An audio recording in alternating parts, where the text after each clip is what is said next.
নমস্কাৰ বন্ধু বান্ধৱীসকল, লোজা হাছানৰ ব্লগত আপোনালোকে বহুত ৱেলকাম। আৰু আজি মই যাব ওলাইছোঁ মেডিকেললৈ, মেডিকেল নাৰ্ছিং ৰুমখনলৈ।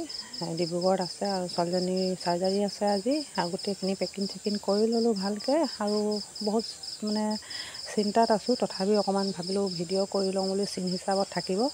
তো আমি বাছত উঠিলোঁ এতিয়া, বাছত বহি। আৰু বৰ দীঘলকৈ ভিডিঅ'টো নাই কৰা, অলপে চিন দেখাইছোঁ। এতিয়া আমি ডিব্ৰুগড়ৰ বাছত উঠিলোঁ আৰু গৈ আছোঁ ডিব্ৰুগড়লৈ। আপোনালোকে আশীৰ্বাদ কৰিব যেন ভালকৈ চাৰ্জাৰীটো হৈ যায়। আৰু তাৰ পিছত অলপ দেৰি পিছতে আমি নাৰ্ছিং ৰুমত গৈ পালোঁ। আৰু গোটেই পেকিংখিনি বেগ চেগখিনি খুলি অকণ কাপোৰ কানি ঠিক কৰি লৈছোঁ। আৰু বিছনা চাদৰখিনিও পাৰি লৈছোঁ, কিয়নো মেডিকেলৰ বিছনা চাদৰ থ'ব ভাল লাগে। আৰু তাইও ভালেই আছে এতিয়ালৈকে, ইমান চিন্তা কৰা নাই, বহুত ষ্ট্ৰং হয় তাই। আৰু মেডিকেলত 12টা বজাত তাইৰ চাৰ্জাৰী হৈছে, 12টামান বজাত তাইৰ চাৰ্জাৰী হ'ব ক'লে, ডক্টৰ দেৰিকৈ আহিব। আৰু সেইটো কাৰণে আমি মেডিকেলত যোৱাৰ পিছত অলপ খাবলৈ ওলাই গ'লোঁ। ওচৰতে এখন আছিলে, হোটেল এখন আছিলে, তাতে আমি পুৰি চব্জি খালোঁ গৈ কিনে। কিন্তু ভোক লাগি গৈছিলে, ৰাতিপুৱাই গৈছিলোঁ, সেইটো কাৰণে ভাবিলোঁ কিবা এটা খাই আহোঁ। কিন্তু তাৰ চাৰ্জাৰীটো ৰাতি 12টাত আছে আৰু বহুত চিন্তা লাগিছে, কিন্তু তথাপিও খাবতো লাগিবই, উপায় নাই। গৈ খাই মেলি আহিলোঁ। আৰু তাৰপিছত গাইজ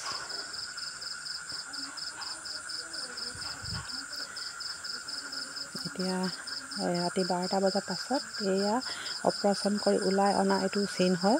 অপাৰেশ্যন কৰি ওলাই আনি ICUত থৈছিলে। আৰু তেতিয়া মই গৈ অকণমান ভিডিঅ' কৰিলোঁ। আৰু বহুত ভাল আছিলে তাই মোক কৈছে, মই ভালে আছোঁ মা।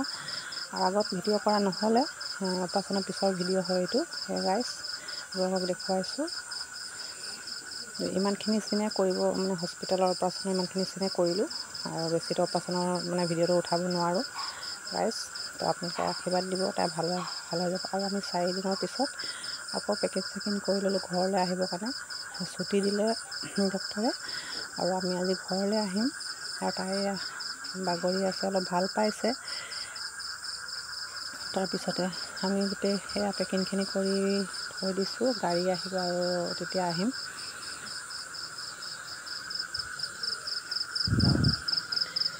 তাই মুখ চুখখিনি ধুই ৰেডি হৈ লৈছে গাইজ।